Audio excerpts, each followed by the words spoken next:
Dans cet exercice, on demande d'identifier les systèmes et de donner les équations d'équilibre, donner des exemples d'application. Eh bien, tout d'abord, on voit qu'il y a chaque fois trois systèmes qui se ressemblent. Voilà, système que j'appellerai 1, système 2, système 3. De quoi sont-ils composés? Tout d'abord, ici, on a un point A. Voilà. Ici, on a un point A. Et là, on a un point A. Chacun des points A s'applique une force Q. Ou à chacun des points A s'applique une force Q. Ensuite, on a un point C. On a un point C. Voici. Là, le point C, il est ici. Et là, le point C, il est là. Et enfin, on a un point B.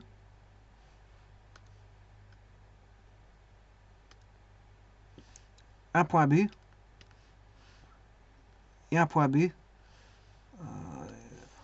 sur lequel s'applique une force P.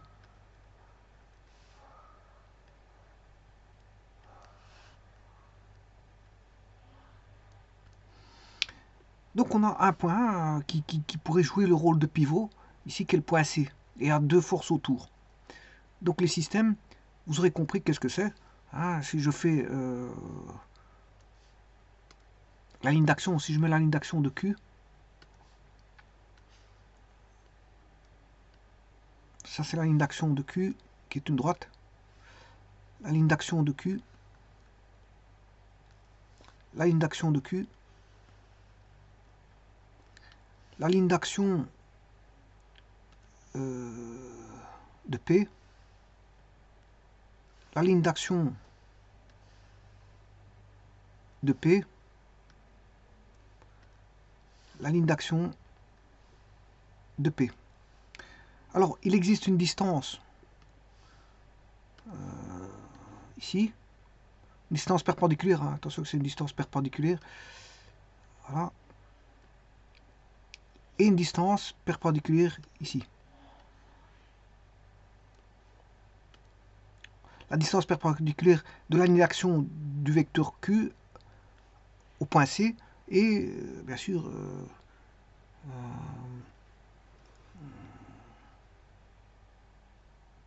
une distance aussi de C à la ligne d'action du vecteur supportant le vecteur P. La ligne d'action du vecteur supportant le vecteur P.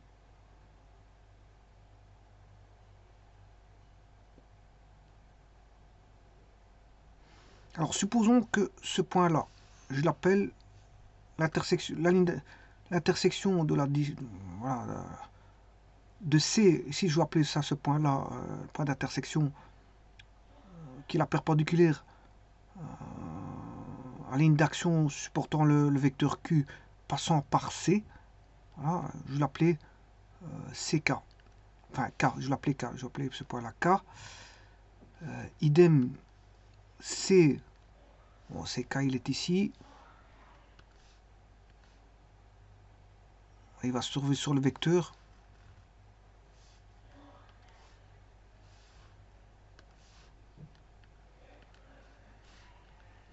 On ne le voit pas fort, je peux le mettre en plus fort.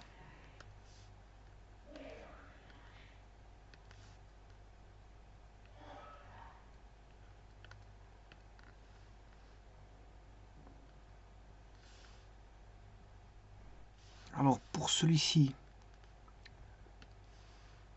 je vais mettre C, car c'est toujours par rapport à Q. Voilà. Et enfin, on a celui-ci, la distance ici, je l'appelais CH. Distance, c'est jusqu'au vecteur P. Alors c'est toujours une perpendiculaire. C'est H. Et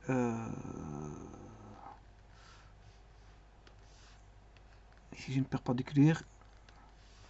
Le H il est ici. Alors qu'est-ce qu'on constate? Ben, on a des couples par rapport au point C. Donc on a des couples, hein, on a à chaque fois ici le moment par rapport au point O, enfin par rapport au point C, je m'excuse. Par rapport au point C du vecteur Q, bon, il va faire tourner dans le sens, si je prends le sens conventionnel négatif par là, et sens conventionnel positif, ben, on aura MC moins, enfin ici c'est moins MC plus le moment par rapport au point C de P égale à 0, c'est l'équation d'équilibre. Donc on aura M par rapport au point C de P est égal à M par rapport au point C de Q. Et donc vous voyez que c'est le couple moteur, c'est un équilibre avec le couple moteur et le couple résistant. Alors le couple moteur ici ce serait P. Ce serait P. Donc on a affaire à... Bon, le système qu'on a, c'est des leviers. Alors, le levier, justement, j'ai appelé ça 1, 2, 3, mais ça marche bien parce que ça va être le premier genre. Premier genre.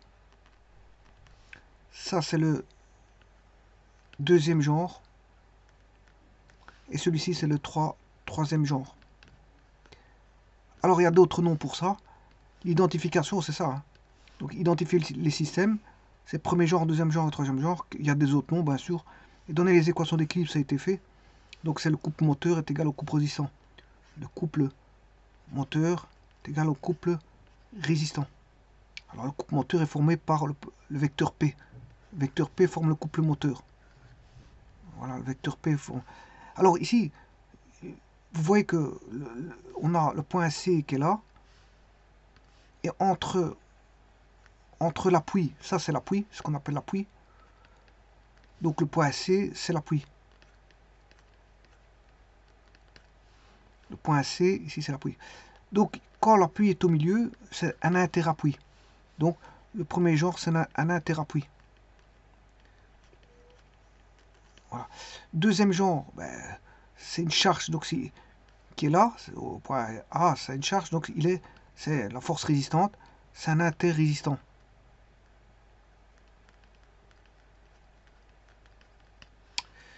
Et enfin, là, on a le couple moteur qui est au milieu, donc il est intermoteur. Voilà, et donc ça, c'est ça. En fait, on a affaire à des leviers, et ces trois leviers différents, c'est des leviers interappui, levier interappui, interrésistant, voilà, et intermoteur. Maintenant, voilà, ça c'est pour la question numéro 1. Donner des exemples d'application. Ben, il faut chercher des exemples, si vous connaissez des exemples, les mettre, par exemple, le premier genre qu'on peut retrouver ici en interappui, c'est le pied de biche. Un exemple, c'est le pied de biche. Voilà, le pied de biche. On a aussi le culbuteur de voiture. Il y a plein de cas. Hein. Vous pouvez donner culbuteur de voiture.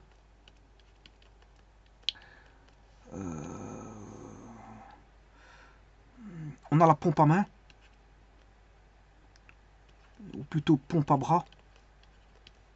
Bon, il y a encore plein de cas de figure. Bon, ça c'est bon. Alors, toujours dans ces leviers,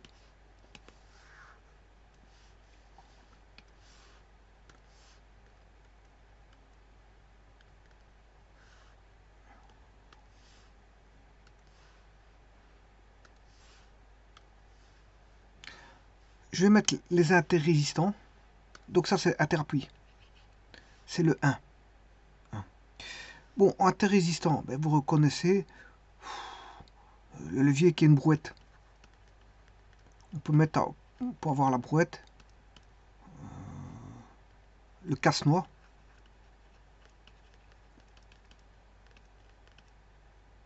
Bien sûr, dans le corps humain, il y a des leviers.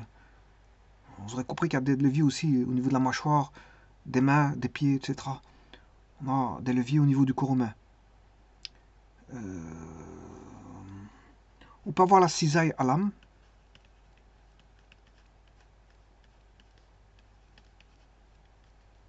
Voilà. Et en intermoteur, on peut avoir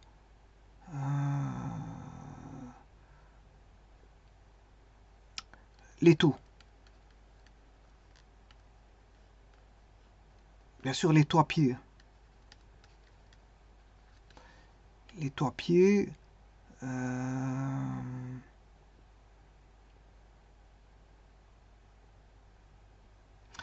La pince, une pince à feu. Pince à feu.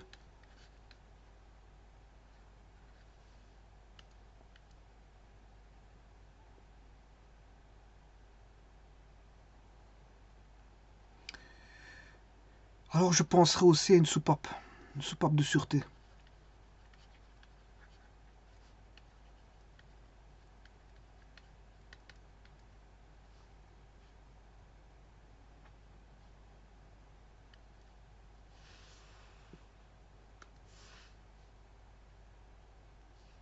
Une soupape de sûreté. Voilà, un intermoteur, il y a beaucoup de cas de figure, hein, vous pouvez mettre ce que vous voulez, pour autant que ce soit les bons. Et bon, il y a de multiples cas de figure sur Internet, de type de levier. Notamment, comme je l'ai dit, dans le cours humain, il y a beaucoup de leviers.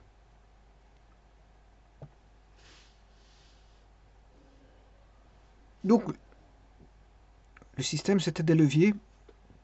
Premier genre, deuxième genre, troisième genre, voire interappui, voire... Premier genre, c'est interappui, le deuxième genre, c'est interrésistant, le troisième, c'est intermoteur.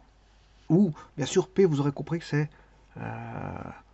voilà, c'est le poids que vous donnez en tant que force motrice. Hein. C'est la force motrice. P, c'est la force motrice. Q étant la charge.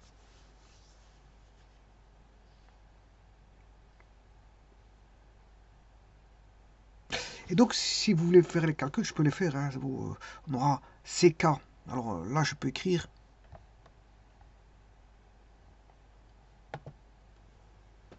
Alors, vous voyez que si j'en prends un, vous voyez bien que c'est toujours CK fois Q est égal à CH fois P. CK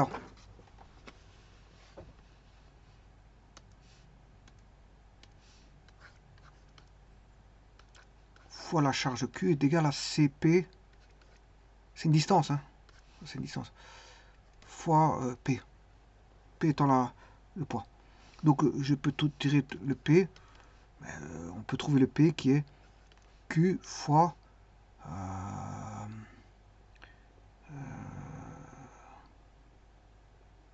je ne sais pas pourquoi j'ai mis un P là-bas alors qu'il n'y a pas de P. C'est CH, pas CP.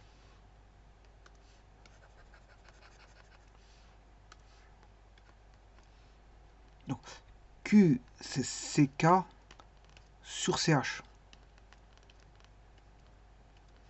Donc ceci c'est un rapport de longueur. Donc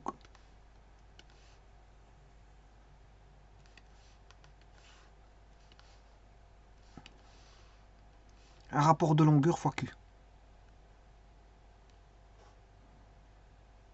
Inversement, le Q ce sera CH sur CK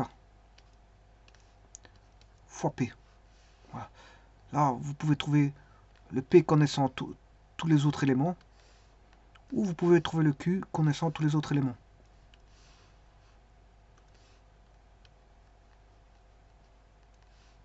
Il faut connaître les bras de levier, bien sûr. Hein.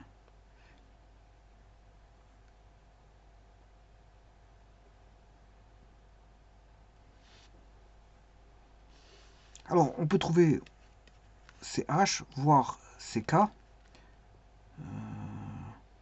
Ben, là, CH sera CK fois Q sur P. CK, c'est CH fois CK. CK P sur Q.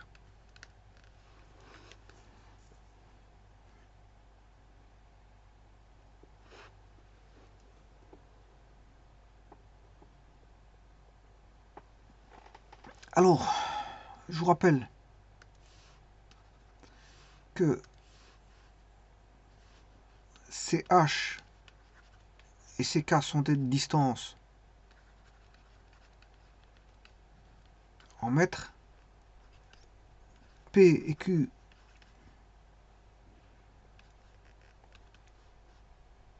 sont des forces données en newton. Et que bien sûr, ici, ce sont des couples. C'est une égalité de couple donnée en newton-mètre.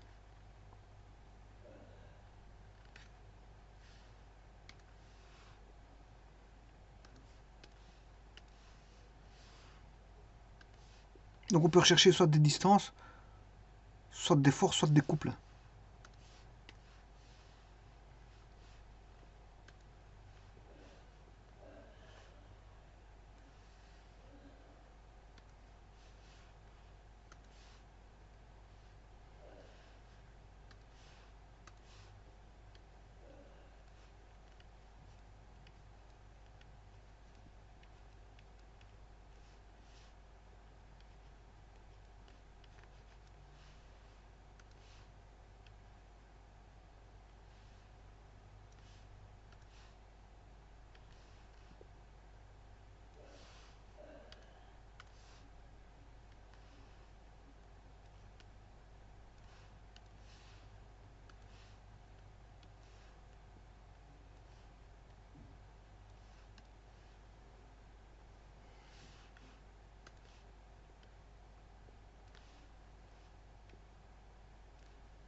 Je vous remercie.